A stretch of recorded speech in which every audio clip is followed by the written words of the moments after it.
Hello, everybody, and welcome to World War II Explained.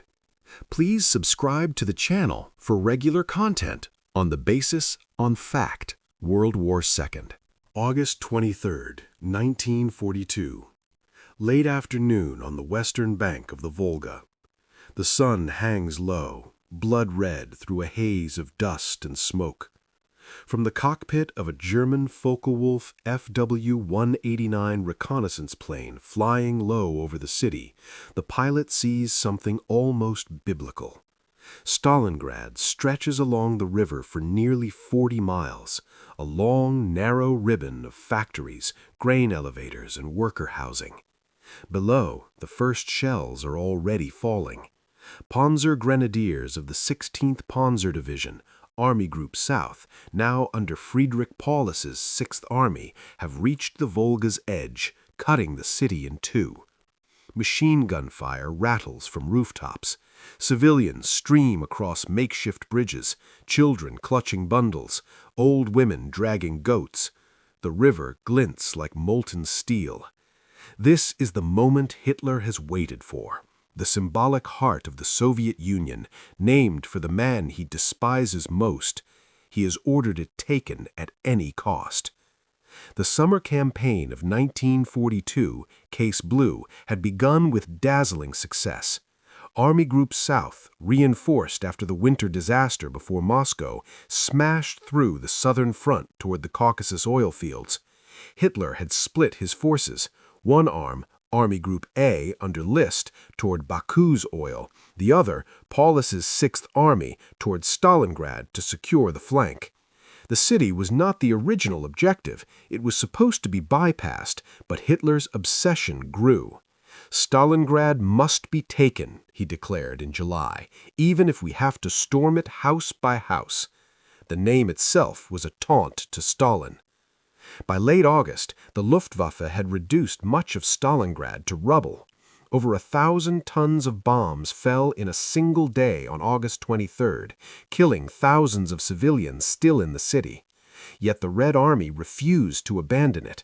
Stalin issued Order No. 227 on July 28th, not one step back. Penal battalions and blocking detachments, NKVD troops, shot deserters on sight. General Vasily Choykov, newly appointed commander of the 62nd Army, told his men, "We will defend every house, every street, every floor." What followed was the most savage urban fighting in human history. You can picture the hell of it. Soldiers crawling through sewers, fighting room to room with pistols, bayonets, and sharpened entrenching tools. The Germans called it Rattenkrieg, rat war. Factories became fortresses. The Red October steelworks changed hands 5 times in a single day. The grain elevator near the river held out for weeks, its defenders fighting from the top floors while flames licked upward. Snipers stalked both sides. Vasily Zaitsev, the Soviet sniper immortalized later in film, claimed 225 kills. German counter-snipers hunted him in return. Winter arrived early. Temperatures plunged to minus 30 degrees centigrade again. Frostbite claimed as many as bullets. Men froze to their weapons. Rats grew fat on the dead. Paulus's 6th Army, once the Wehrmacht's finest, 300,000 strong, became trapped. On November 19, 1942, the Red Army launched Operation Uranus. Fresh Siberian and steppe divisions, lavishly equipped with new T-34-76 tanks, smashed through the weak Romanian and Italian flanks north and south of the city. Within 4 days, the two pincers met at Kalach, 60 miles west of Stalingrad. Paulus was encircled with 22 divisions, some 250,000 men. Hitler forbade breakout. "The 6th Army will hold its position," he radioed. "It is the pivot of the whole front." Goering promised 500 tons of supplies by air, then delivered barely 100 tons. Juncker's Ju-52s flew into a blizzard of anti-aircraft fire. Hundreds were lost. Inside the pocket, conditions deteriorated into nightmare. Soldiers ate horses, dogs, wallpaper paste, leather belts. Frostbite turned hands and feet black. Typhus and dysentery spread. Paulus, gaunt and ill, refused to disobey the Führer. On January 8th, the Soviets offered surrender terms.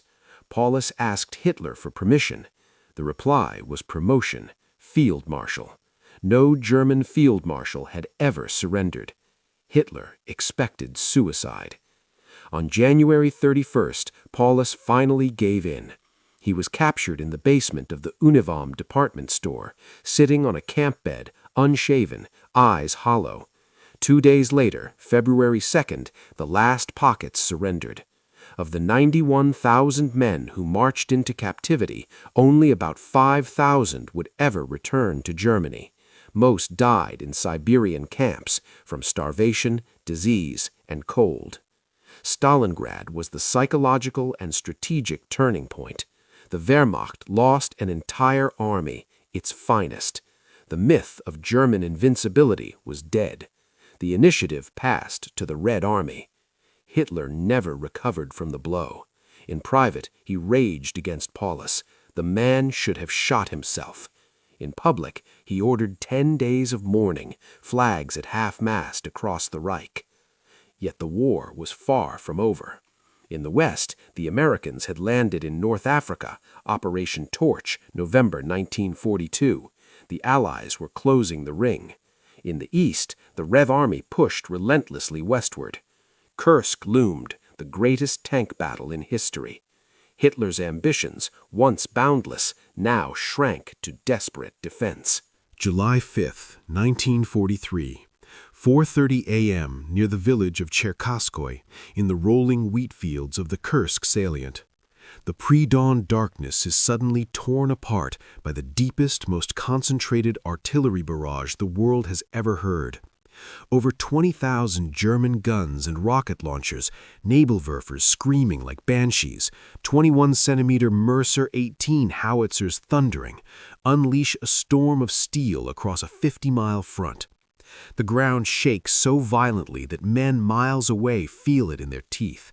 You can almost taste the burnt cordite and churned earth as the first waves of Ferdinand heavy tank destroyers and Panther tanks crawl forward through the smoke, their engines roaring like wounded beasts. This is Operation Citadel, the greatest clash of armored forces in human history, and both sides know it could decide the fate of the war on the Eastern Front. After the catastrophe at Stalingrad, the Wehrmacht had barely stabilized the line. Erich von Manstein's brilliant counteroffensive at Kharkov in March 1943 recaptured the city and restored some confidence. But the strategic situation was grim. The Red Army had grown into a juggernaut. By mid-1943, the Soviets fielded over 6 million men, thousands of new T-34/85s rolling off assembly lines in the Urals, and an air force that was finally contesting the skies. Hitler needed a decisive victory to regain the initiative before the Western Allies opened a second front. The Kursk salient, a huge bulge 150 miles wide and 100 miles deep jutting into German lines, was the obvious target. Intelligence, both German and Soviet, knew the attack was coming. Soviet spies in the German High Command had provided detailed plans months in advance. Stalin, advised by Zhukov and Vasilevsky, chose not to attack first. Instead, he turned the salient into the most heavily fortified piece of ground on Earth.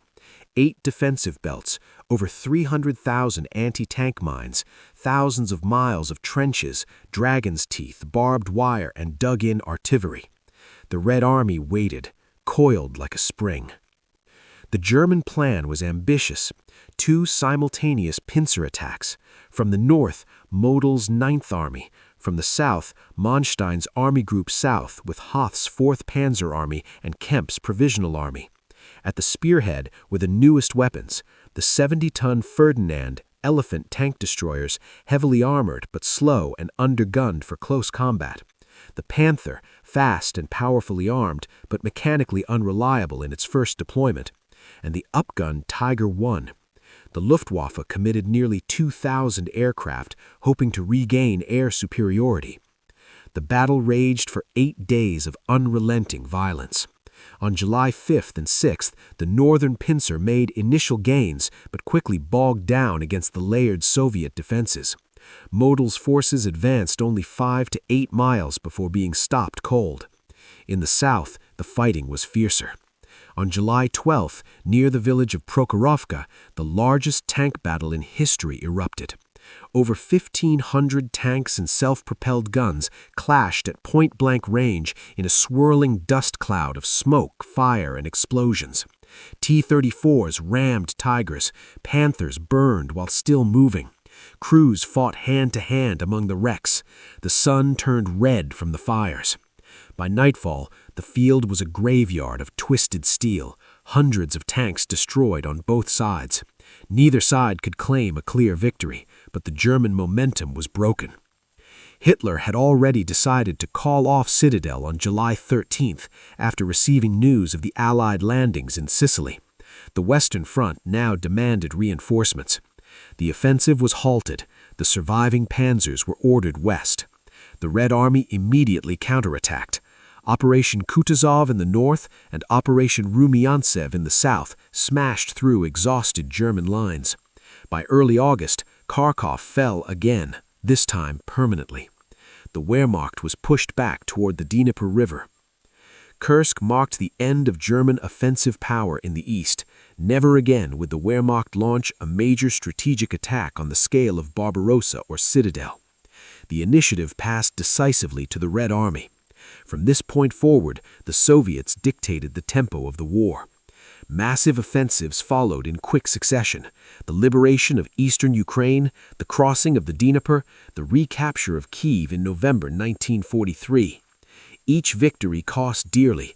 Soviet casualties were still horrific, but the manpower and industrial reserves were seemingly inexhaustible. For Hitler, the psychological toll was devastating. He withdrew more and more into fantasy, refusing to accept the reality of the battlefield. He issued Führer directives ordering hold at all costs, no retreat, fight to the last man. Field commanders who requested tactical withdrawals were sacked or humiliated. The once professional general staff became an echo chamber of sycophants. Meanwhile, in the West, the noose tightened. The Allies bombed German cities by night and day. The U-boat war turned decisively against the Kriegsmarine, and the invasion of Italy in September 1943 forced Germany to divert precious divisions to yet another front. The dream of a 1,000-year Reich had shrunk to a desperate struggle for survival. The Red Army was coming home.